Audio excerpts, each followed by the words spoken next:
এটার স্লাইডটা তো আমি দিয়ে দিয়েছি, পেয়েছেন আপনারা? জি স্যার।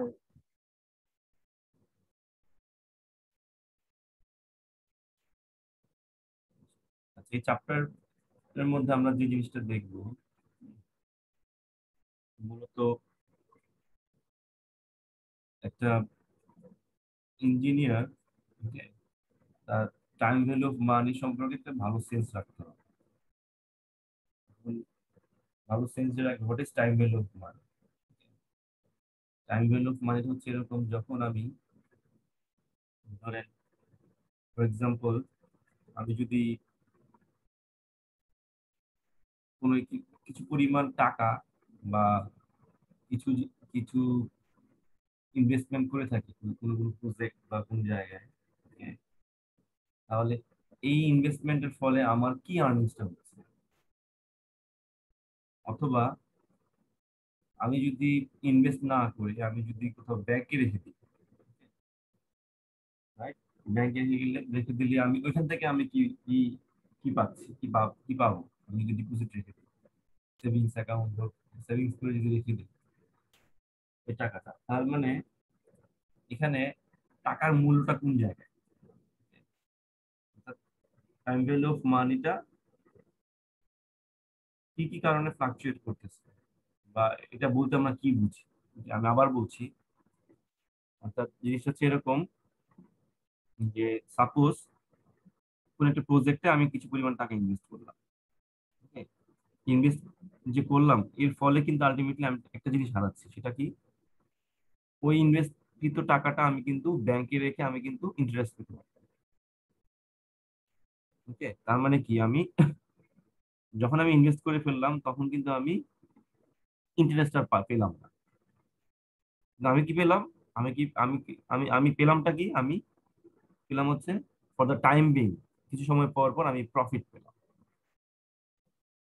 ওকে, এখন এই টাইম ভ্যালু অফ মানির অন্যতম একটা ইনস্ট্রুমেন্ট হচ্ছে যে আমি সময়ের সাথে সাথে আমার যে টাকার মূল্যটা কি পরিমাণ ফ্লাকচুয়েট করতেছে, কি পরিমাণে চেঞ্জ হচ্ছে।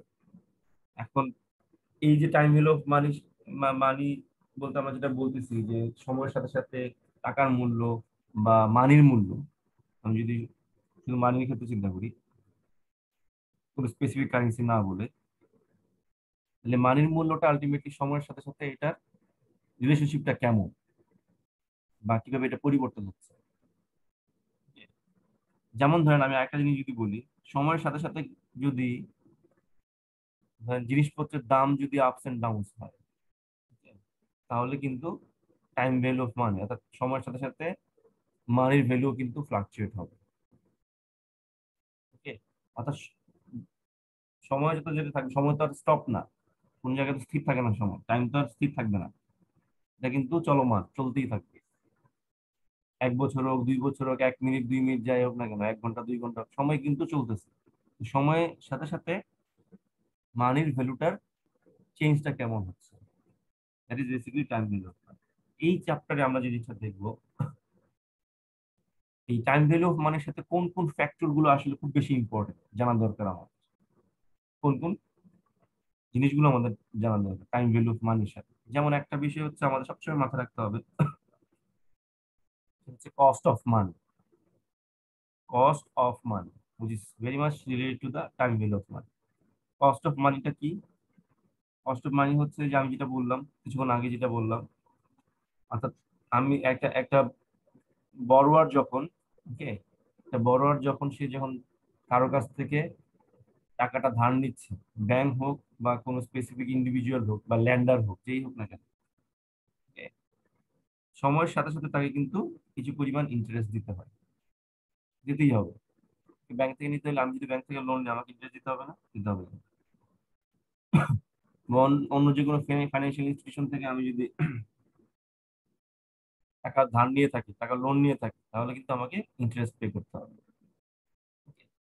কস্ট অফ মানিটা হচ্ছে এই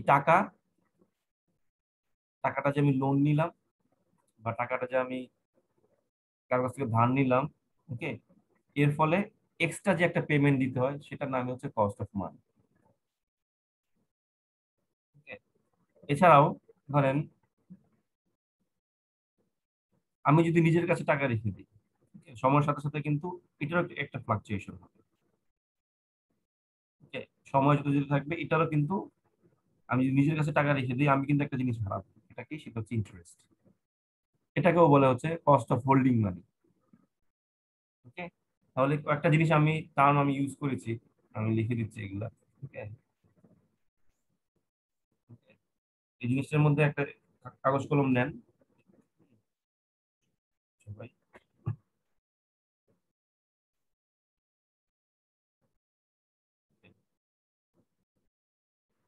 time value of money depends on the interest rate.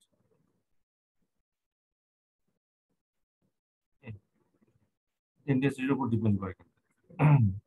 সময়ের সাথে সাথে আমার টাকার সরি মানির ভ্যালুটা কি পরিমাণ ফ্লাকচুয়েট হচ্ছে, আপ ডাউন হচ্ছে, কি ভ্যালু, মূল্যটা কি পরিমাণ আপডেট ডিপেন্ড করছে ইন্টারেস্ট রেট। হ্যাঁ, এটা বললাম। তারপর হচ্ছে cost of holding money,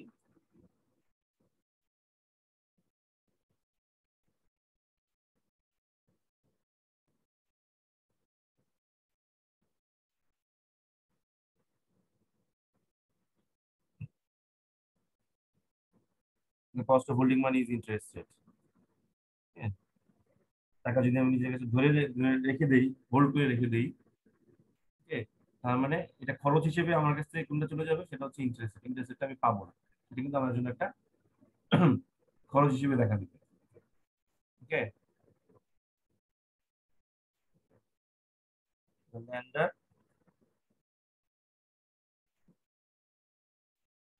receives extempore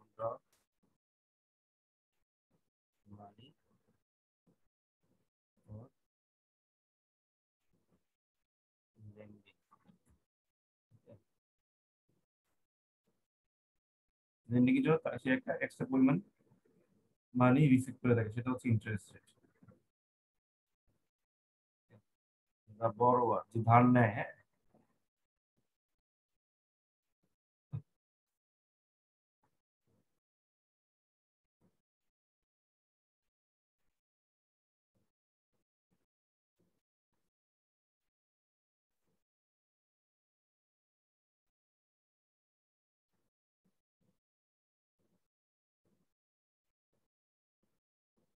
বড়, অর্থাৎ বড়োয়ার কি করছে, টাকা ধার নেওয়ার জন্য তাকে একটা এক্সট্রা পরিমাণ পে করতে হয়। এটাই হচ্ছে আলটিমেটলি ইন্টারেস্ট রেট। তার মানে আমরা এটুকু বুঝতে পারছি, interest rate is very much related to the time value of money.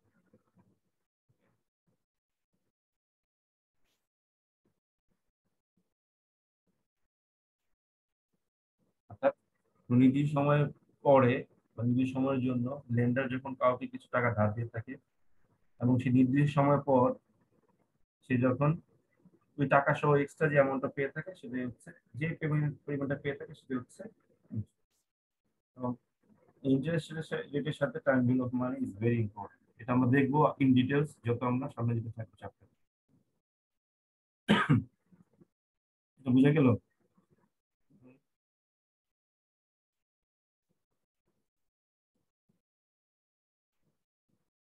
বুঝতে পারছেন এটা? এতক্ষণ আমি যা বললাম,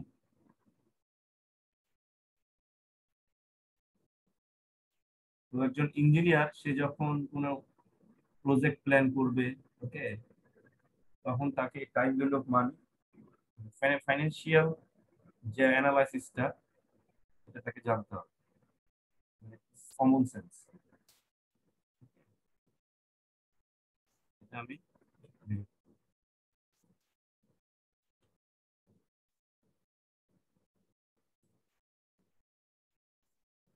আমি দেখি কি বলা আছে টাইম ভ্যালু অফ মানি সম্পর্কে। এটা আমি মাত্রই বললাম, interest the cost of money, the cost of money establish and measured by interest rate. আমি কস্ট অফ মানি যেটা বলা হয় সেটা ইন্টারেস্ট রেট দিয়ে মেজার করা হয়। A percentage that is periodically applied and added to an amount of money with a specified length of time, that is called interest rate. When money is borrowed, the interest paid is the charge to the borrower. অর্থাৎ কেউ যদি টাকা ধার নিয়ে থাকে তাকে উপরে একটা ইন্টারেস্ট চার্জ করা হয়। অথবা কেউ যদি টাকা ধার দিয়ে থাকে কাউকে, সে একটা এক্সট্রা পেমেন্ট কিন্তু পেয়ে থাকে। যে টাকা ধার দেয় তাকে বলে হচ্ছে লেন্ডার, আর যে টাকা ধার নেয় তাকে বলে হচ্ছে বরোয়ার।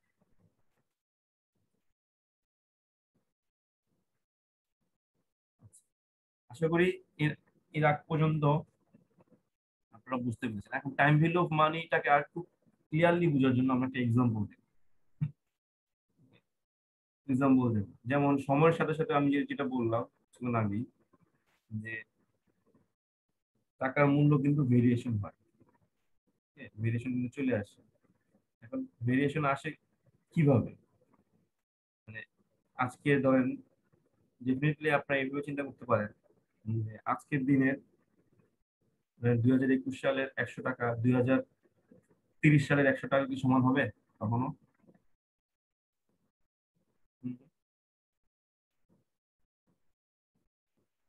হুম, না স্যার। কি হবে? 2021 সালের 100 টাকা 2030 সালের কত টাকা সমান হতে পারে? Guess? 22 টাকা স্যার। 22 টাকা সমান হবে। তাহলে তো টাকার ভ্যালু বেড়ে গেল। 2021 সালের 100 টাকা 2030 সালের আমি যদি বলি 300 টাকার সমান হবে, এই কথাটা ঠিক আছে? হুম, হ্যাঁ। ধরেন আমি এইভাবে বলি, একটু ধরেন 2000 সালের 100 টাকা, 2000 সালের 100 টাকা, 2021 সালের, এখন চিন্তা করে, চিন্তা করেন 2000 সালে 100 টাকা দিয়ে কিন্তু আমরা অনেক কিছু করতে পারতাম। ওকে, একদিন পুরোপুরি ভালোভাবে চলা যায় কিন্তু একটা স্টুডেন্ট, ওকে, 100 টাকা দিয়ে কিন্তু 2000 সালে কিন্তু ভালোভাবে চলতে পারবে, একদিন পুরোটাই ভালোভাবে চলতে পারবে, 3 বেলা খেতে পারবে। কিন্তু 2021 সালে এসে কি সেটা সম্ভব? পসিবল? না স্যার। তার মানে ওই সেটা হয়ে যাবে, এখন ধরেন 300 টাকা 400 টাকা এরকম হতে পারে। কেন হলো? ওকে, এটা হচ্ছে এই কারণে হচ্ছে, there are some factors, কিছু কিছু কারণে এই টাইম ভ্যালু অফ মানিটা ফ্লাকচুয়েট করে, তো সময়ের সাথে সাথে মানির ভ্যালুটা আপস এন্ড ডাউন হয়। তো এখন এখানে এই জিনিসটাকেই বোঝানোর জন্য, যে টাইম ভ্যালু অফ মানিটা যে আপস এন্ড ডাউন ফ্লাকচুয়েট হচ্ছে, এই জিনিসটাকেই বোঝানোর জন্য এটা আসলে কি, যে কিভাবে আমরা বুঝবো যে টাইম ভ্যালু অফ মানিটা আসলে এটা কি এবং এটা কিভাবে ফ্লাকচুয়েট হয়, আপস এন্ড ডাউন হয় কিভাবে, এটা একটা এক্সাম্পল এখানে দেখানো আছে। Okay? যেমন যদি বলা হয়, okay, যে ধরেন 2000 সালে একজনকে বলা হলো তুমি একটা জিনিস 100 টাকা দিয়ে 2000 সালে কিনতে পারো, অথবা 2021 সালে কিনতে পারো, তুমি কখন কিনবা বলেন তো? সেই তার অ্যান্সারটা কি হবে? 2000 সালে। 2000 সালে সে কিন্তু কিনবে, কারণ হচ্ছে কি 2021 সালে এসে 100 টাকা দেওয়ার দেওয়ার 2000 সালে যে জিনিসটা কিনতে পারতো 2021 সালে এসে কিন্তু সেটা সে কিনতে পারবে না। কারণ কি? কারণগুলো হচ্ছে এক্সাম্পলটার মধ্যে আমরা দেখতে পাবো। এখানে এটা দিয়ে শুরু করা হয়েছে টাইম ভ্যালু অফ মানিটাকে বোঝানোর জন্য। Should you buy something today or buy it later? তুমি কি এখনই কিনবা নাকি পরে কিনবা? এখন আপনি যে কিছুক্ষণ আগে একজন যে বললেন, হুম, আপনি যে বললেন যে 2000 সালে সে কিনবে, কারণ 2000 সালে 100 টাকার জিনিস 2021 সালে এসে হয়ে যাবে হচ্ছে 300 টাকা 400 টাকা বা 500 টাকা। এখন আমি যদি বলি ধরেন 2000 সালে 100 টাকা সে দিয়ে কিনলো না, 2021 সালে কিনবে। আমি যদি বলি যে 100 টাকাটা সে 2000 সালে না কিনে 100 টাকা টাকাটা সে ব্যাংকে রেখে দিল, ব্যাংকে রেখে দিল 20% বা 30% বা 50% ইন্টারেস্ট রেট। 50% ইন্টারেস্ট, 50%। তাহলে ফর এক্সাম্পল আমি বলছি, হ্যাঁ, ফর এক্সাম্পল ওনার ওনার কোশ্চেনটা, ওনার অ্যান্সারটাকে আমি একটু কনফিউশন ক্রিয়েট করার জন্য আমি কথাটা বলতেছি। উনি উনি অ্যান্সারটা যদি আবার নতুন ভাবে চিন্তা করে, okay? সেটা কি? Sorry, যে উনি যে বললেন যে 2021 সাল, এই 2020 সালেই কিনে ফেলবে। এখন আমি যদি বলি যে 2000 সালে না কিনে সেই 2021 সালে ও কিনতে পারে, যদি এখানে ইন্টারেস্ট 100 টাকাটা সে ব্যাংকে রেখে দেয়, তার মানে কি 20 বছর সে কিন্তু ইন্টারেস্ট পাবে, পাবে না? 50% ইন্টারেস্ট রেটে পাবে কিন্তু। জি স্যার। 100 টাকা 50% ইন্টারেস্ট রেটে 20 বছরে সে কত টাকা পাবে? আমি যদি মানে সরল সুদ চিন্তা করি, সরল সুদ আর চক্রবৃদ্ধি সুদের নাম শুনছেন? জি তার মানে সরল সুদে, সিম্পল ইন্টারেস্ট রেটে সে কত পাবে বলেন তো? 20 বছরে 20 বছরে 1000 টাকা। আর 100 টাকা মূলধন থাকলে 1100।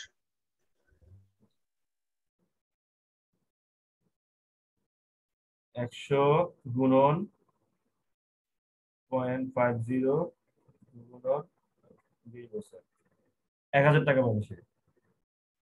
1000 টাকা ইন্টারেস্ট পাবে। তাহলে এখন আমাকে বলেন, এখন সে কি 2000 সালে কিনবে নাকি 2021 সালে কিনবে? 100 টাকাটা দিয়ে কিন্তু আর সে আর অন্য কিছু করতে হবে না। সে 2000 সালে যদি কিনেই ফেলে জিনিসটা, তাহলে কিন্তু আর এটা, ওই টাকাটা কিন্তু আর সে 2021 সালে ইউজ করতে পারলো না, কারণ সে তো কিনে ফেলছে, 100 টাকা সে খরচ করে ফেলছে 2000 সালে। এখন আমাকে বলেন সে কখন কিনবে? 21-এ 2021 সালে। তার মানে কি, আমি কিন্তু আপনাদের কনফিউজ করতেছি কিন্তু, মানে এটা বলে কনফিউজ করতেছি যে ডিসিশনটা আসলে কোন কোন জিনিসের উপর ডিপেন্ড করবে। তাহলে একটা হচ্ছে যে আমি কোন সময় কিনবো, এটা ডিপেন্ড করবে হচ্ছে আমি ইন্টারেস্ট কি পাবো। আমি যদি পরে কিনি, should should you buy something today or buy it later, আমি যদি এখন কিনি, তার মানে এখন কিনলে আমি ইন্টারেস্ট পাওয়া থেকে বঞ্চিত হবো, ওকে। আর আমি যদি পরে কিনি, তাহলে আমি যদি ইন্টারেস্ট পাইও, আমি ইন্টারেস্ট পেতে পারি, কিন্তু ওইখানে আরেকটা ফ্যাক্টর কাজ করবে, সেটা হচ্ছে উনি যে বললো যে স্যার আমি 2000 সালে কিনবো, উনি কোন সেন্সে বলছে? জিনিসপত্রের দাম বেড়ে যেতে পারে বলে। 2000 সালে যে জিনিসটা 100 টাকা, 2021 সালে এসে কিন্তু হয়ে গেল 300 টাকা, 400 টাকা, 500 টাকা। তাহলে উনি কোন সেন্সে বলছে? কারণ 2000 সালের জিনিসের দাম, প্রোডাক্টের দাম 2021 সালে এসে তার চেয়ে বেশি হবে, এই জন্য উনি বলছেন 2000 সালে এসে 2000 সালে কিনে ফেলবে। তার মানে কি, এখানে ইনফ্লেশন বলে একটা জিনিস আছে, সেটাও কিন্তু আমাকে ভাবতে হবে। আমি শুধুমাত্র ইন্টারেস্ট ভাবলে হবে না, বা আমি শুধুমাত্র ইনফ্লেশন ভাবলে হবে না, যে জিনিসপত্রের দাম বাড়তেছে গ্র্যাজুয়ালি, এই সিচুয়েশনটাকে বলে হচ্ছে ইনফ্লেশন। ঠিক আছে? জিনিসপত্রের দাম বেড়ে যাচ্ছে, এই অবস্থাটাকেই বলে হচ্ছে ইনফ্লেশন। তার মানে কি, আমি জিনিসটা এখন কিনবো না পরে কিনবো, এটা শুধুমাত্র কোন একটা স্পেসিফিক একটা ফ্যাক্টর দিয়ে বলা যেতে পারবে না। যে আমি 2000 সালে কিনবো, এটা আমি বলতে পারবো না। আমাকে ইন্টারেস্ট রেটটাকেও এখানে মাথায় রাখতে হবে, যে না, আমি 2000 সালে না কিনে আমি 2021 সালে যদি কিনি, তাহলে আমি ইন্টারেস্ট কি পাবো। আচ্ছা ঠিক আছে, আমি 2021 সালে কিনলাম, কিন্তু এখানে আবার আরেকটা জিনিস চলে আসবে, ইনফ্লেশনটা কি হবে। তাহলে ইনফ্লেশন আমাকে দেখাবে, যে ইনফ্লেশন আমাকে বলতেছে তুমি 2000 সালেই কিনো, যে ওনার কথা মতো। আবার ইন্টারেস্ট রেট বলতেছে যে না, তুমি 2000 সালে কিনো না, তুমি 2021 সালে কিনো। তার মানে কি, তাহলে জিনিসটা আমি কিনবো কিসের উপর বেসিস করে? দুটো তো দুই কথা বলতেছে। আমার তো প্রয়োজন থাকতে পারে স্যার 2000 সালে। হ্যাঁ, প্রয়োজনীয়তাটাও থাকতে পারে, হ্যাঁ। এখন আমি তাহলে কিনবো, কিনবো কিসের উপর বেসিস করে আমাকে বলেন, এখন অ্যান্সারটা দেন। আমি যে একটা কনফিউজিং যে সিচুয়েশন তুলে ধরছি, এটা বুঝতে পারছেন আপনারা? ইনফ্লুয়েন্সের উপরে স্যার।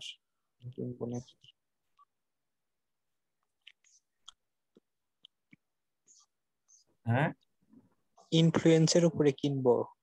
ইনফ্লেশনের উপর ডিপেন্ড করে কিনবো। জি স্যার। কেন? ইন্টারেস্টেড যদি আমি পাই, ওই যে আমি যে বললাম। স্যার আমার টাকার মান যে স্যার কমে যাচ্ছে। টাকার মানে করুক, আপনি তো পাচ্ছেন হচ্ছে 100 টাকা দিয়ে পাচ্ছেন হচ্ছে 1100 টাকা। আমি তো, হ্যাঁ, আমি যে বললাম 100 টাকা জিনিস হবে হচ্ছে 400 টাকা বা 500 টাকাই হইলো, আপনি 2021 সালে এসে কিনলেন, কিন্তু তারপরেও তো আপনার কাছে 600 টাকা রয়ে গেল, থাকবে না? আমার কথা কি বুঝতে পারতেছেন আপনারা? জি স্যার। হ্যাঁ? টাকা 100 টাকা আপনি দিয়ে 2000 সালেও কিনতে পারেন, 2000 সালেও আপনি কিনতে পারেন, ওকে, অথবা এটা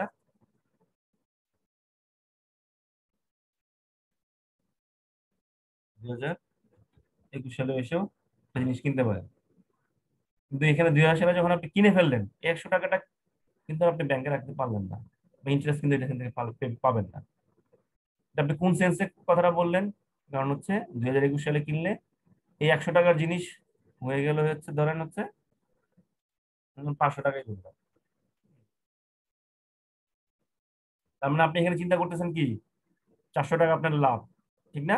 2000 সালে কিনলে, কারণ সময়েরও তো একটা স্যার দাম আছে আছে, আমাদের। সেটাও আছে, সেটাও আছে, আমি আসতেছি, সে জায়গায় আসতেছি। এখন ধরেন, আর যদি আপনি 2021 সালে কিনে ফেলতেন জিনিসটা, তাহলে ইন্টারেস্ট সহ আপনি কত পাইতেন?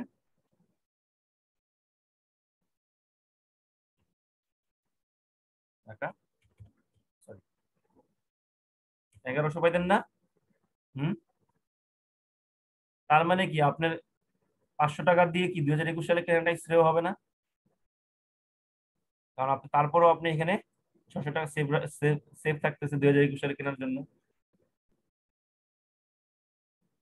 তার মানে কি, এখন যদি এরকম হইতো, আমি তো জানি না, এখন যদি ইন্টারেস্ট রেটটা এরকম হতো, ধরেন হচ্ছে 10% ইন্টারেস্ট রেট, 10%, 10% ইন্টারেস্ট রেটে এখন আপনি 5 বছরে 100 টাকা কত হবে বলেন তো? কত হবে বলেন? ইন্টারেস্ট রেট আর 50% না, 50 টাকা স্যার। 50 টাকা। তার মানে কি আপনি পাইলেন হচ্ছে 150 টাকা, তখন হয়ে যাবে কত 10% ইন্টারেস্ট রেটে আপনি পাবেন কত 2021 সালে এসে? 10% হলে স্যার 200 টাকা, 210 টাকা স্যার। 210 টাকা। আবার 150 টাকা যে বললেন, স্যার আপনি 5 বছরের কথা বললেন এর জন্য। 10 বছর, 10 বছর, 20 বছর, 20 বছর, সরি, 20 বছর হলে তো স্যার 210 টাকায় হবে। শুধু ইন্টারেস্ট। 10% হলে স্যার ইন্টারেস্ট হবে 20 তিন, হ্যাঁ, টোটাল স্যার 310 হবে। 500 টাকা 0.10 5, 5 বছর না করে এটা হচ্ছে 20 বছর, 200 টাকা। 10% ইন্টারেস্ট রেটে, 10% ইন্টারেস্ট রেটে 20 বছরে হচ্ছে 100 টাকার 200 টাকা হচ্ছে ইন্টারেস্ট, ঠিক আছে? আর আগে হচ্ছে 100 টাকা, তাহলে হইলো কত পাবো হচ্ছে আমি 300 টাকা, ঠিক আছে? কিন্তু জিনিসের দাম তো 500 টাকা, ঠিক না? তার মানে কি আমার 2000 সালে কিনে ফেলাটাই শ্রেয়। হুম। তার মানে কি আমি কিন্তু আমার আমি কিন্তু আমার এই ডিসকাশনটা ছোট করে ফেলছি। এখন এখন আমাকে বলেন, আমি একটা জিনিস এখন কিনবো না পরে কিনবো, এটা কিসের উপর ডিপেন্ড করবে? ইন্টারেস্ট রেট আর ইনফ্লেশন রেট দুইটাই আমাকে একসাথে চিন্তা করতে হবে না? হ্যাঁ স্যার। এটাই বোঝানোর জন্য আমি এতক্ষণ এত কিছু বললাম, যে আমি এখন কিনবো, should we buy something today or buy it later, এটা সিদ্ধান্ত নেওয়ার জন্য আমাকে দুইটা ফ্যাক্টর আমাকে অবশ্যই চিন্তা করতে হবে, সেটা হচ্ছে ইন্টারেস্ট রেট, একটা হচ্ছে ইনফ্লেশন রেট। আমি দেখি এক্সাম্পলটা কি বলা আছে এখানে। ওই যে জাহিদ একটা কথা বলছে, ঠিক আছে, যে আমার প্রয়োজনীয়তাটা কতটুকু, এটাও কিন্তু দেখতে হবে, ঠিক আছে? আমার প্রয়োজনীয়তাটা কতটুকু, এখন আমি, অথবা আমি কোন জিনিসটা কিনতেছি ওই জিনিসটার প্রয়োজনীয়তাটা কতটুকু। এখন আমি যদি এটা কিনি, ধরেন হচ্ছে ধরেন ওই যে ইয়ের মতো, ওই যে আমাদের একটা এক্সাম্পল ছিল না ফার্স্ট চ্যাপ্টারে, একটা ব্যক্তি সে কার কিনবে, হুম, হ্যাঁ, জি স্যার। অলরেডি তার কিন্তু একটা গাড়ি আছে, হ্যাঁ, তার কিন্তু একটা গাড়ি আছে, ওই সেন্স থেকে কিন্তু সে চিন্তা করতেছে কারটা, নতুন একটা কার কিনবে কিনা। সেই সেন্স থেকে সে কিন্তু চিন্তা করতেছে।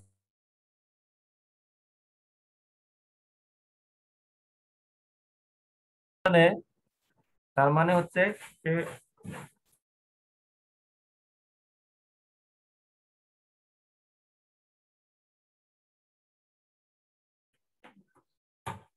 তার মানে আমাকে কিন্তু কয়েকটা জিনিস চিন্তা করতে হচ্ছে যে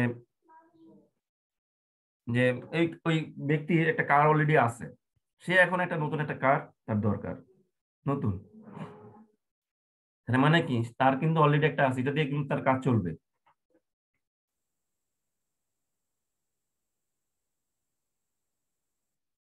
তার অলরেডি একটা আছে, এটা দিয়ে তার কাজ চলবে। এখন সে চিন্তা করবে তার প্রয়োজনীয়তাটা কতটুকু। ডেফিনেটলি ওইটা দিয়ে তার কাজ চলবে, তার মানে কি এখন তার না কিনলেও হয়। কিন্তু যার কার নাই, তার সে গাড়ি কিনে যাচ্ছে ধরেন আরেকজন ব্যক্তি, সেক্ষেত্রে তার কিন্তু প্রয়োজনীয়তাটা অনেক বেশি, কারণ কার দিয়ে সে ট্রান্সপোর্টেশনের অনেক টাকা সেভ করতে পারবে। নিজের গাড়ি থাকলে ট্রান্সপোর্টেশনের কিন্তু অনেক টাকা সেভ হয়। সে কিন্তু তখন আর ওর মতো করে চিন্তা করবে না। তার মানে কি এটা ডিপেন্ড করবে যাই যেটা বলবো প্রয়োজনীয়তার উপরে। ওকে, আমার কতটুকু প্রয়োজন। ওকে, প্রয়োজন যদি বেশি হয়ে থাকে এবং আমি যদি এটা যদি চিন্তা করি যে আমি ওই কার্ডটা দিয়ে আমি অনেক টাকা সেভ করতে পারবো আমার, তাহলে আমি কি করবো, ইমিডিয়েটলি এখনই কিনে ফেলাটাই বেটার। ওকে, ইমিডিয়েটলি এখন কিনে ফেলাটাই বেটার। ওকে, আর যদি আমি এটা মনে করি যে না আমার এখন না হলেও হবে, আমার অলরেডি একটা আছে, অথবা আমার প্রয়োজনীয়তাটা অত বেশি না, অত বেশি আমার প্রয়োজন নাই, আমি সামও ম্যানেজ করে ফেলতে পারবো, সেক্ষেত্রে তাকে পরে কিনলেও হবে। তার মানে এই সেন্সটাও কিন্তু এখানে চলে আসছে। তার মানে আমার এখানে যেমন ডিরেক্টলি যে দুইটা ফ্যাক্টর আমাকে সবচেয়ে বেশি এফেক্ট করতেছে, সেটা হচ্ছে ইনফ্লেশন এবং ইন্টারেস্ট রেট। এর বাইরে ইনডিরেক্টলি এফেক্ট করতেছে হচ্ছে প্রয়োজনীয়তা। আমি এটাকে ক্লিয়ার করে আমি এখন এক্সাম্পলে চলে যাই। দেখেন এখানে,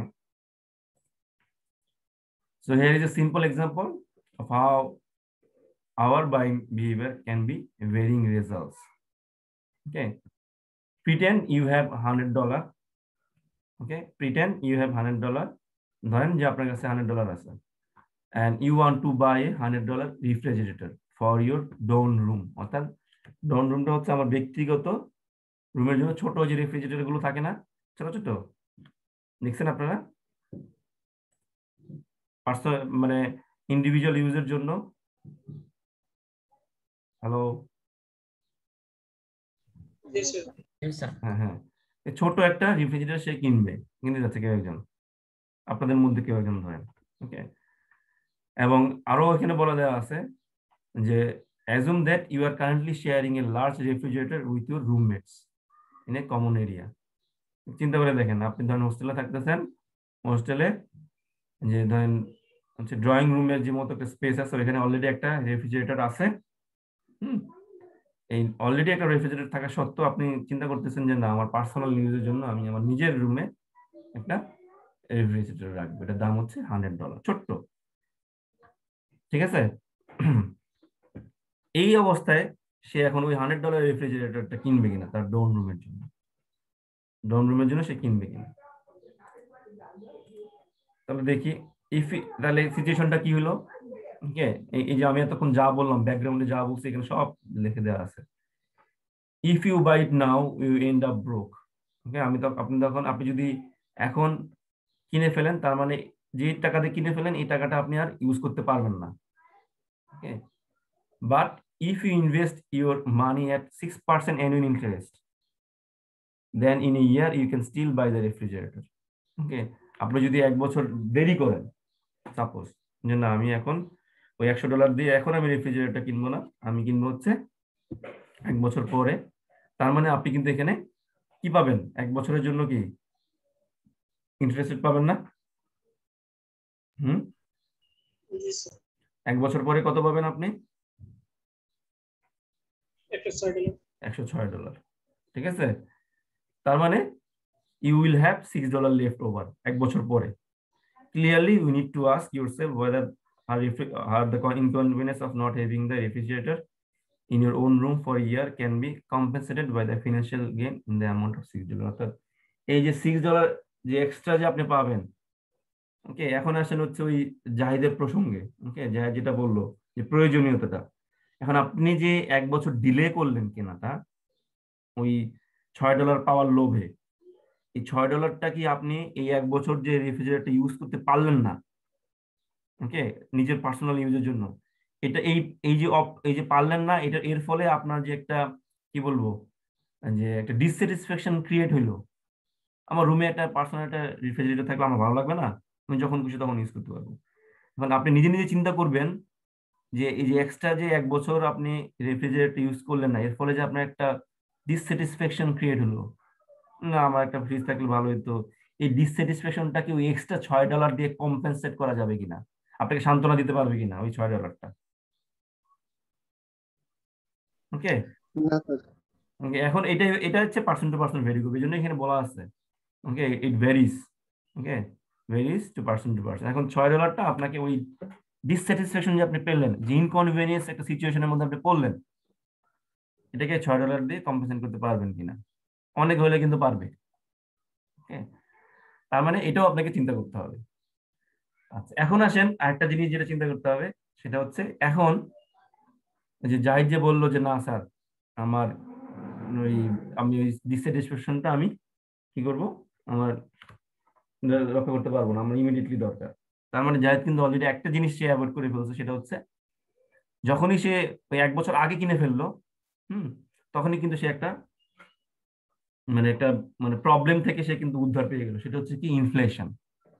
এই 1 বছরের মধ্যে $6 6% সে হয়তো ইন্টারেস্ট পেলো, কিন্তু জাহিদের মতো না, অন্য যারা চিন্তা করে $6টাকেই যারা খুব বেশি প্রায়োরিটি দিচ্ছে, তারা কিন্তু আবার আরেকটা প্রবলেমে পড়ে যেতে পারে। সেটা কি, সেটা হচ্ছে ইনফ্লেশন রেট। 1 বছরের মধ্যে ওই রেফ্রিজারেটরের প্রাইসটা কি বেড়ে যেতে পারে না? হুম, জি স্যার। সেটা যদি 8% হয়ে যায়, ইনফ্লেশন, $100 রেফ্রিজারেটর হয়ে গেল এখন কত 1 বছর পরে? 108। $108। ঠিক আছে, তার মানে $108 যখন হয়ে গেল, তখন কিন্তু তখন তার কি হবে, ওই $6টা দিয়ে তো আর তার আলটিমেটলি 1 বছর ওয়েট করে তো তার কোনো লাভ হলো না। লাভ হইলো? তারপর না বরঞ্চ স্যার। আরো ক্ষতি হইলো $2, ঠিক না? জি স্যার। হুম, আচ্ছা, এখন যদি এরকম হয়, ইনফ্লেশন রেট যদি আবার 4% হয়ে যায়, 4% হলে কিন্তু আবার তার আবার 1 বছর ডিলে করলে তার আবার $2 আবার কি হবে, তার আবার এই ক্ষেত্রে লাভ থাকবে। তার মানে সিচুয়েশনটা বুঝতে পারছেন? তার মানে এখানে এই আমি এখন কিনবো না পরে কিনবো, এই সিদ্ধান্তটা অনেক সময় আমাকে প্রেডিকশন করে, অনেক কিছু অ্যানালাইসিস করে আমাকে কিন্তু কিনতে হয়। ওকে, অর্থাৎ এখানে বলা আছে if the price of the refrigerator increases at annual rate of 8% due to inflation, then you will not have enough money, okay, you will be $2 short to buy the refrigerator a year from now. তখন আপনি বিপদে পড়ে যাবেন যদি 8% interest rate হয়, আর অন্যদিকে 6% যদি 8% যদি ইনফ্লেশন রেট হয়, আর 6% যদি হয় ইন্টারেস্ট রেট, তাহলে in that case you will be probably better off buying the refrigerator now. Immediately কিনে ফেলাটাই বুদ্ধিমানের কাজ হবে।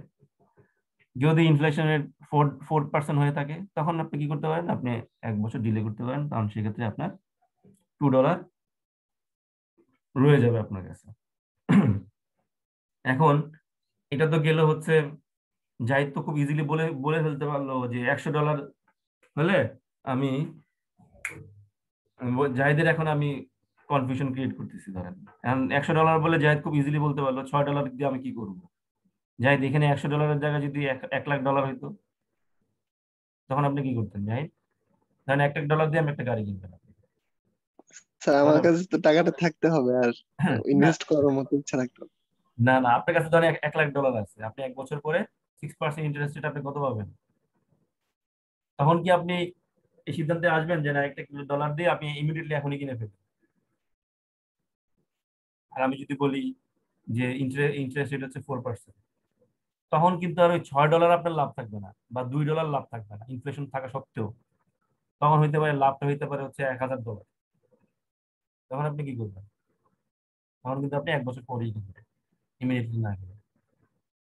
তার মানে এখানে আমার কথা এইখানে এতক্ষণ যা জিনিসগুলো বললাম আমি, ওকে, যা যা জিনিসগুলো বললাম, এই কথাগুলো বলার অর্থ মানে হচ্ছে এটাই যে আমি জিনিসটা কখন কিনবো, এখন কিনবো না পরে কিনবো। আচ্ছা স্যার, আপনি তো বললেন এটা স্যার ব্যাংকে রাখার কথা, যে ইন্টারেস্ট হিসেবে, তাই না? মানে সুদ হিসেবে যেটা পাবো। হুম হুম। কিন্তু স্যার যদি সেটা বাসায় রাখি স্যার, তাহলে তো কি হবে স্যার? বাসায় তো অ্যাজ এ রেশনাল কনজিউমার কখনোই রাখবে না, বাসায় রাখলে তো আপনার পুরোটাই লস, আচ্ছা স্যার, ওইটাই স্যার। পুরোটাই লস। আপনি 1 বছর যদি আপনি টাকাটা রেখে দেন, ওকে, টাকাটা যদি রেখেই দেন তাহলে আপনি কিন্তু আলটিমেটলি কোনো লাভ থাকলো না। আচ্ছা স্যার, তাহলে তো অবশ্যই ব্যাংকে তখন রাখতে হবে। হ্যাঁ হ্যাঁ, অবশ্যই আপনার ইন্টারেস্ট পাওয়ার জন্য আপনাকে সামহাও ব্যাংকে রাখতে, ফিনান্সিয়াল ইনস্টিটিউশনে রাখতে হবে।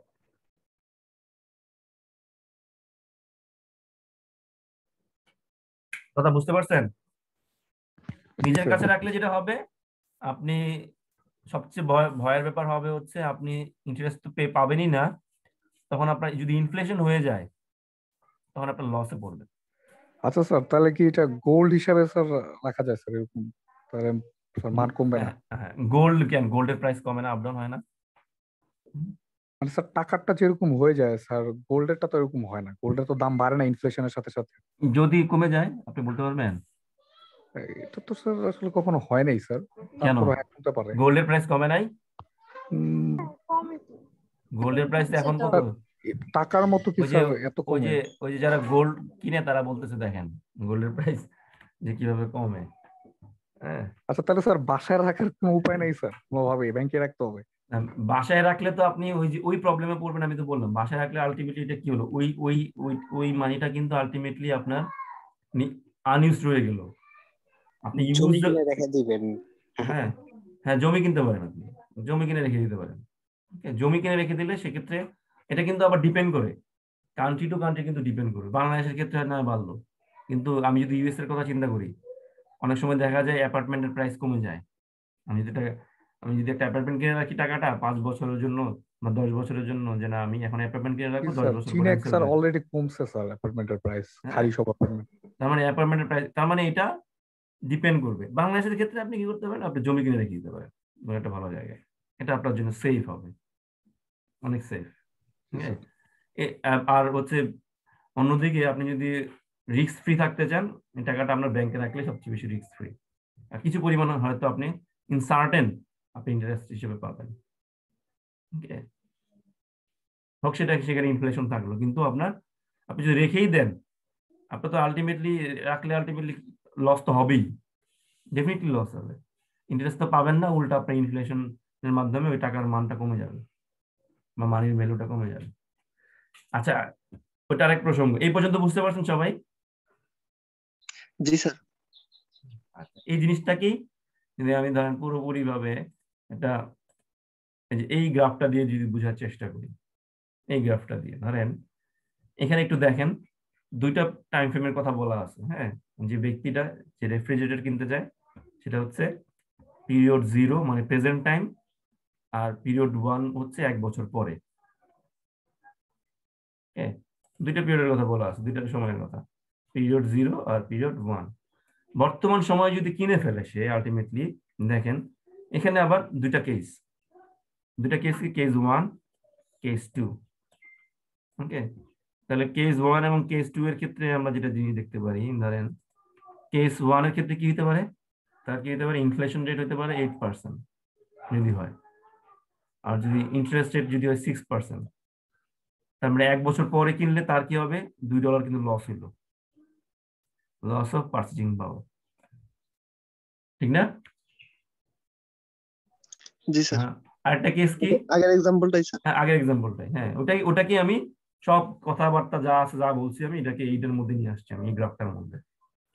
এখানে কি, যেমন আরেকটা কেস কি আছে, অর্থাৎ এই এই ধরেন হচ্ছে তার সেভিংস অ্যাকাউন্টে যদি সে রেখে দেয় 1 বছরের জন্য, ইন্টারেস্ট রেট তো 6%, এটা বলে দেওয়া আছে, কিন্তু এখানে যদি ইনফ্লেশন রেট আবার যদি 4% হয়, তার আবার গেইন হবে হচ্ছে $2, ঠিক না? এটা যদি পিরিয়ড ওয়ানে এসে সে যদি চিন্তা করে, আর পিরিয়ড 0-তে আবার প্রেজেন্ট টাইমে সে কিনে ফেললে আলটিমেটলি তার কিন্তু এখানে ওই ইন্টারেস্ট রেটও তার উপরে প্রভাব বিস্তার করতে পারবে না, ইনফ্লেশন রেট তো নাই। আমি যদি মানে একদম ওই জাহিদের মতো যদি আমি বলি যে না আমি ইমিডিয়েটলি এখনই কিনে ফেলবো, এই ডিসিশনটা যদি আমি নিয়েই ফেলি, আমার উপরে কি ইনফ্লেশন বা ইন্টারেস্ট রেট কোনো একটা কিছু আমার আমার কেনাকে প্রভাবিত করতে পারলো, $6 বলি বা 6% না বলি, স্যার। 8% বলি, তখন তো কোনো ফ্যাক্টর নিয়ে কথা বললে লাভই নাই। লাভ আছে? তার মানে ওইখানে এই জন্য এখানে আমি যদি $100টা $100ই থাকবে, আমি যদি অ্যাট প্রেজেন্ট টাইমে কিনে ফেলি। কিন্তু আমার টাইমটা যদি ডিলে করি, আমি পিরিয়ড 1-এ এসে যদি চিন্তা করি, এক্ষেত্রে আমার যদি 8%, আমার এই ক্ষেত্রে যদি আমার 8% ধরেন হচ্ছে ইনফ্লেশন হয়, তাহলে আমার দিতে হবে $108 দিয়ে কিনতে হবে। ওকে, আবার এটা যদি 4% ইনফ্লেশন রেট হয়, আমাকে দিতে হবে হচ্ছে $104। কিন্তু এখানে ইন্টারেস্ট পেমেন্ট এটা কিন্তু সবসময় 6%।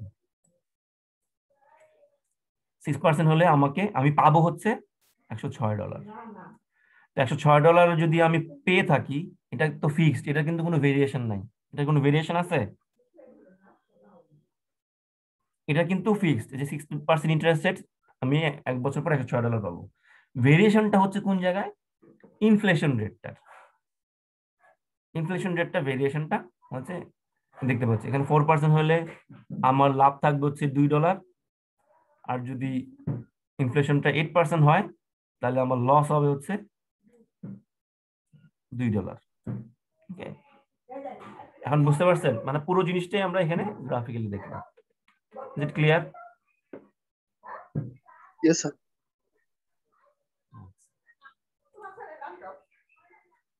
আচ্ছা, এই পর্যন্ত একটা জিনিসই বোঝানোর চেষ্টা করলাম আপনাদের, যে আলটিমেটলি আমাদের এই এই টাইম ভ্যালু অফ মানিটা যখন আমরা চিন্তা করব, তখন কয়েকটা জিনিস আমাকে মাথায় রাখতে হবে।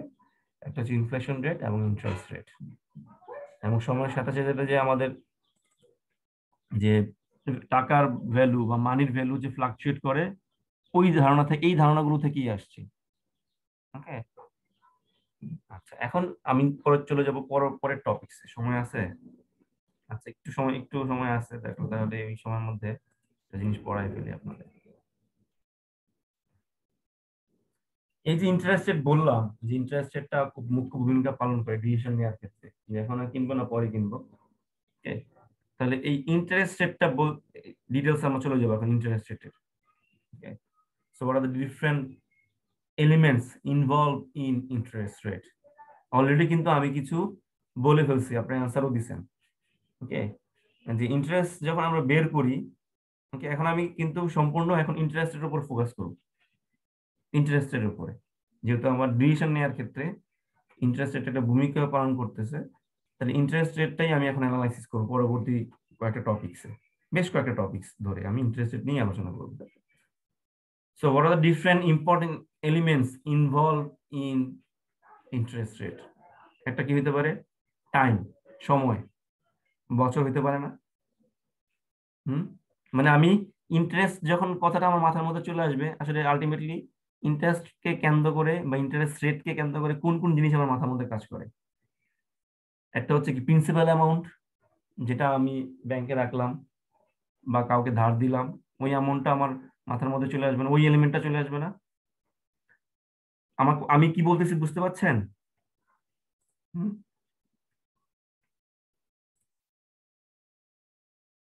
হুম জি স্যার। নাকি নাকি এখন ওই আগের এক্সাম্পলই মাথার মধ্যে ঘুরতেছে, অন্য জিনিস এখন? স্যার, হ্যাঁ হ্যাঁ, স্যার আমি একটু লিভ নিব স্যার। জানেন, আইডিটা বলে আইডিটা যান, কাউকে বলে যান, কাউকে বলে যান। হ্যাঁ। Okay sir. তার মানে এখানে ইন্টারেস্ট রেটকে যখন আমি মাথার মধ্যে নিয়ে আসছি, ওকে, আমাকে কিন্তু কয়েকটা এলিমেন্টস অলরেডি এটার সাথে সাথে চলে আসবে, মানে ফ্যাক্টর গুলো কি কি ইন্টারেস্ট রেটের সাথে রিলেটেড। ওকে, একটা হচ্ছে কি আসবে, একটা আসবে হচ্ছে প্রিন্সিপাল, প্রিন্সিপাল অ্যামাউন্ট, যেটা আমি ইনভেস্ট করতেছি বা ব্যাংকে রাখতেছি বা ধার দিচ্ছি কাউকে, সেটা। তারপরে আসবে হচ্ছে টাইম, কত সময়ের জন্য আমি ইন্টারেস্টটা পাবো, কত সময়ের জন্য আমার প্রিন্সিপাল অ্যামাউন্ট আমি ব্যাংকে রাখবো বা ফাইন্যান্সিয়াল ইনস্টিটিউশনে রাখবো, টাইম একটা ফ্যাক্টর। তারপরে ইন্টারেস্ট রেট একটা ইম্পর্টেন্ট ফ্যাক্টর। ইন্টারেস্ট রেট, কি রেটে আমি ইন্টারেস্টটা পাবো, 5 বছর 10 বছর ধরে কি রেটে পাবো। আরেকটা হচ্ছে কি, ইন্টারেস্ট রেটটা কত সময় পর পর হচ্ছে এটাকে অ্যাপ্লিকেবল হবে। কখনো কখনো এরকম থাকে ইন্টারেস্ট রেট 1 বছরে হইতে পারে, ওকে, 6 মাস পরে হইতে পারে, অথবা 4 মাস পরে আবার ইন্টারেস্ট রেটটা কিন্তু ধার্য হইতে পারে। ইন্টারেস্ট রেটটা কিন্তু প্রিন্সিপালের উপরে অ্যাপ্লিকেবল হইতে পারে। তারপরে নাম্বার অফ পিরিয়ডস এটাকে বলে, কত সময় পর পর।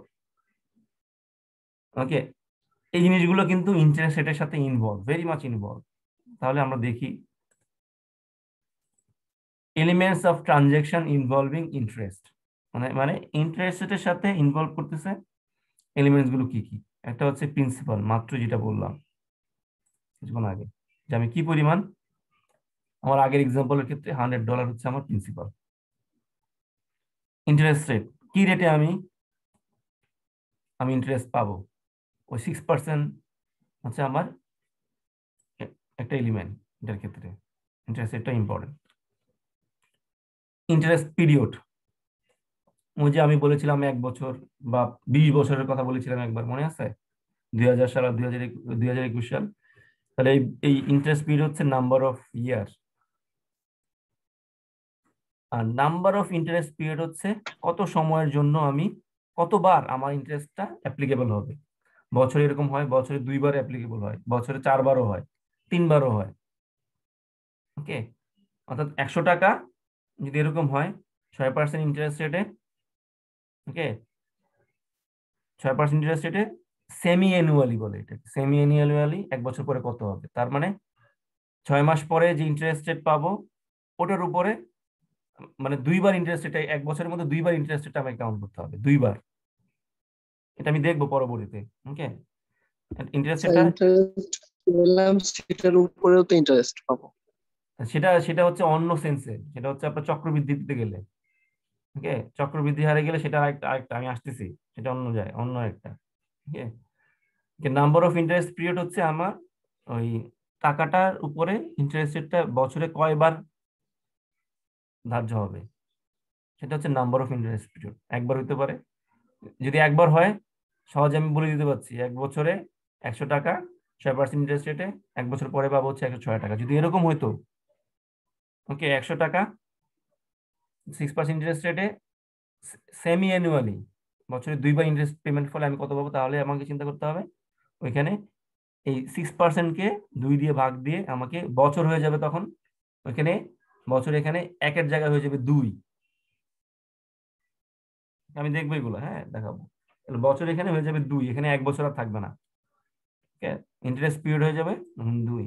আচ্ছা, আরেকটা হচ্ছে কি, এই plan for receives or disbursement, আমার প্ল্যানটা কি, ওকে, আমার কি কত সময়ের জন্য, অর্থাৎ আমার প্ল্যানটা কি, যে আমি কি ধরেন হচ্ছে যে আমি যে টাকাটা রিসিভ করব বা ডিসবার্স করব, ওকে, রিসিভ করবো এইটার প্ল্যানটা আলটিমেটলি কি কি উদ্দেশ্যে আমি করতেছি, ব্যাংকে যে আমি টাকা রাখতেছি, ওকে, এই রিসিভ যে করব, এই রিসিভটা দিয়ে আমি প্ল্যানটা কি, আমার আর্জেন্সি কেমন, এটাও কিন্তু আমার ইন্টারেস্ট রেটের সাথে ইনভলভমেন্ট। আরেকটা যেটা, এটা হচ্ছে ফিউচার অ্যামাউন্ট অফ মানি। ওই যে 1 বছর পরে 6% ইন্টারেস্ট রেটে 100 টাকা 106 টাকা হবে, এই 106 টাকাটা হচ্ছে কিন্তু ফিউচার অ্যামাউন্ট, বা $106 হচ্ছে ফিউচার অ্যামাউন্ট, এটাও কিন্তু আমার ইন্টারেস্টের সাথে ইনভলভ। ওকে, এটার উপরে বেসিস করে পরবর্তী ডিসকাশন গুলো আমরা দেখবো আস্তে আস্তে। আজকে এই পর্যন্ত থাকবে। হ্যাঁ স্যার, এখানে টার্গেট কি বেশি ইন্টারেস্ট পাওয়া নাকি? কোনটার ক্ষেত্রে? মানে স্যার, যে এখানে যে চক্রটা আছে, এখানে কি আমাদের মেন টার্গেটটা কি হচ্ছে? না, মেন বেশি টার্গেট আমি এটা বলি নাই। টার্গেট কি সেটা পরের বিষয়, এক একজনের টার্গেট এক এক রকম। কিন্তু আমার আমি জিনিসটা পড়াইছি, এটা হচ্ছে মানে কোন কোন টার্ম, ওকে, কোন কোন টার্ম বা কোন কোন এলিমেন্টস বা বলি বা কোন কোন ফ্যাক্টর গুলো ইন্টারেস্ট রেটের সাথে ইনভলভ, ইন্টারেস্টের সাথে ইনভলভ। বা ইন্টারেস্ট বললে আমি কোন কোন জিনিসগুলো আমার মাথার মধ্যে চলে আসবে। আচ্ছা, প্রিন্সিপাল কি, আচ্ছা ইন্টারেস্ট বললে আমার চলে আসবে হচ্ছে ইন্টারেস্ট রেট কি, আচ্ছা ইন্টারেস্ট বললে আমার চলে আসবে, যেমন ক্রিকেট খেলার কথা বললে যেমন চলে আসে যে ক্রিকেট প্লেয়ারদের নাম, অথবা ক্রিকেট খেলার কথা বললে আসে বলে যে বললে যেমন আসে চলে আসে ক্রিকেট ব্যাটের কথা চলে আসে, ক্রিকেট বলের কথা চলে আসে। ঠিক একইভাবে ইন্টারেস্ট কথাটা শুনলেই আমার কোন কোন জিনিসগুলো আমাকে চিন্তা করতে হবে, সেইগুলো হচ্ছে এগুলা। বুঝতে পারছেন এখন?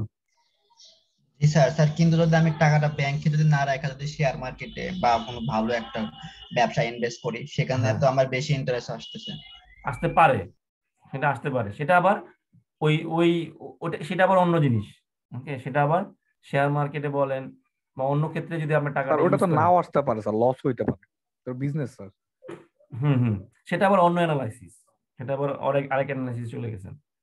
আর ওকে, যদি লসও হয়, তারপরে হচ্ছে ব্যাংকের আগার থেকে তো বেশি টাকা আসবে। আর ওটা তো নাও আসতে পারে, যদি লস হয় বিজনেস তাহলে কেমনে আসবে? আর ব্যাংকেরটা তো সেফ। হ্যাঁ, ব্যাংকেরটা হচ্ছে সেফ। ব্যাংকের ব্যাংকেরটা ওটা হচ্ছে তো মোর স্যার সেফ। হারামও হয়ে যাচ্ছে। আমার চেয়ারম্যান স্যার ফোন আচ্ছা দিচ্ছে। হ্যাঁ, স্যার, একটু এইটা লাইনে স্যার থাকেন, অনেককে একটু স্যার, লাইনে থাকেন, একটু লাইনে থাকেন, চেয়ারম্যান স্যার ফোন দিচ্ছে।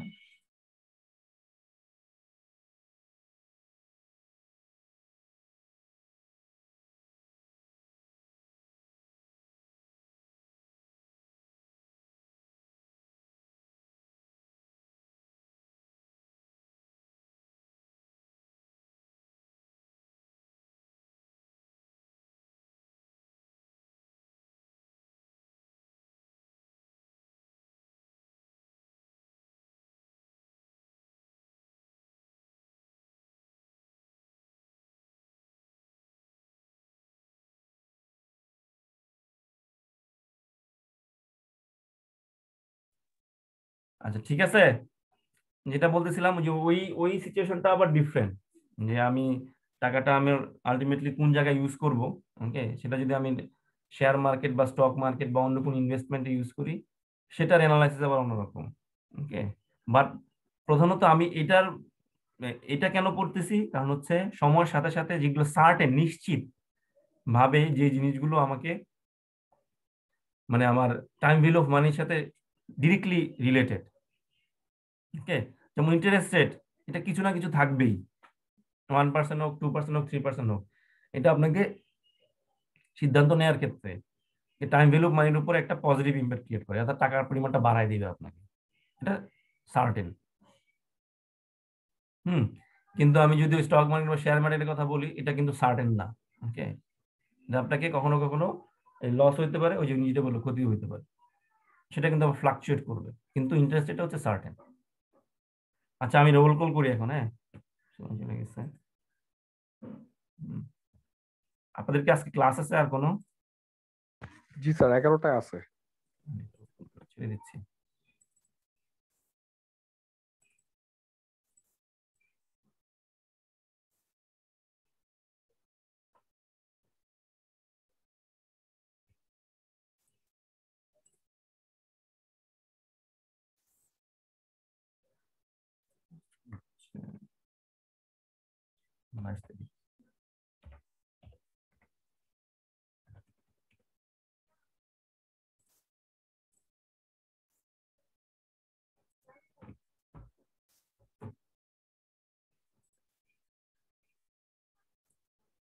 ওকে,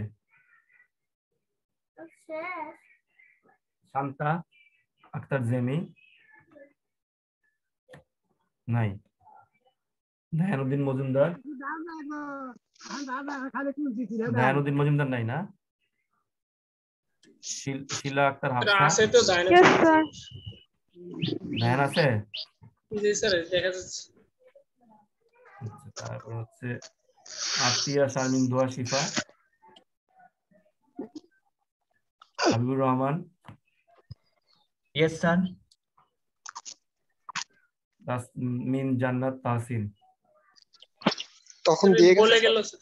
আচ্ছা আচ্ছা আচ্ছা, একটা জিনিস আপনাদের থেকে আমি যতদূর জানি, আমি বারবার প্রত্যেক ক্লাসে এটাই বলে যাচ্ছি, আপনাদের মধ্যে থেকে কেউ তো ইমপ্রুভমেন্ট আর মেকআপ দিচ্ছেন না। আমি আবার রিপিট করতেছি, আমি যতদূর জানি কেউ নাই, আমার কাছে যে লিস্ট আছে সেখানে কিন্তু কেউ নাই। ঠিক আছে, আপনাদের জানার মধ্যে কেউ আছে এরকম? ফ্রেন্ডের মধ্যে কেউ দিবে? আচ্ছা, good.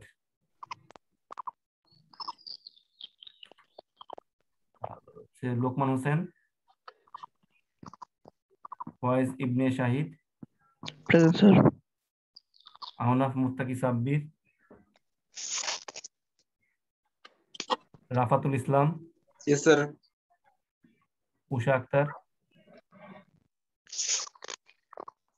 Samaresh Chandra Karmakar, Yes, sir. Sajjadur Rahman, Yes, sir. Tanzin Irfan Chowdhury, Yes, sir. Rahat Arafin, Yes, sir. Shovon Shikder, Yes, sir. S M Saiful Apon, yes sir. Sir আমি স্যার গত ক্লাসে প্রেজেন্ট ছিলাম স্যার, মানে অ্যাটেন্ডেন্স দিতে পারিনি। আচ্ছা ঠিক আছে। তারপর হচ্ছে আফরিন সুফিয়ান, স্যার চ্যাটে আইডি দিয়ে গেছে, কারেন্ট চলে গেছে। আচ্ছা কাউসার আহমেদ সজল, সজল নাই না, মেহেদি হাসান সাজ্জাদ, সাজ্জাদ নাই, জান্নাতুন নিশা, Yes, sir. Subrata Biswas, Abdullal Mahmud, Yes, sir. Arman Khan, Yes, sir. Shakil Ahmed, Yes, sir. Zahidul Hasan, Yes, sir. S M Sirajul Islam, Sir, 181, 166.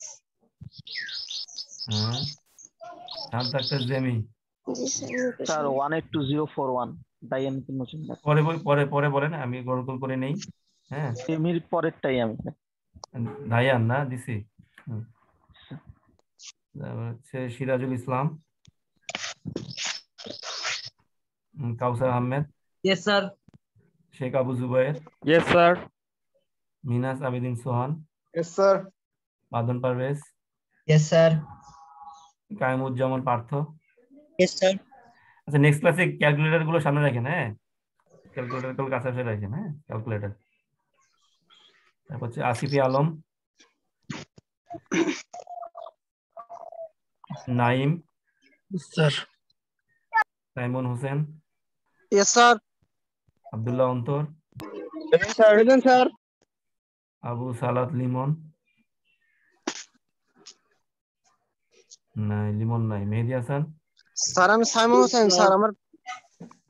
Simon দিছে, Mehedi Hasan, Yes, sir. Azharul Islam, Yes, sir. Riaz Hossain. Sir ও ছিল স্যার, কিন্তু ওর কারেন্ট চলে গেছে। আচ্ছা, আজকে মনে হয় কারেন্ট অনেক জায়গায় নাই। Mamun Hossain, Yes, sir.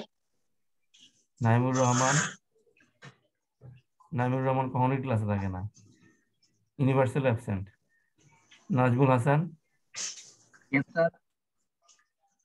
Sajeda Sultana, Yes, sir.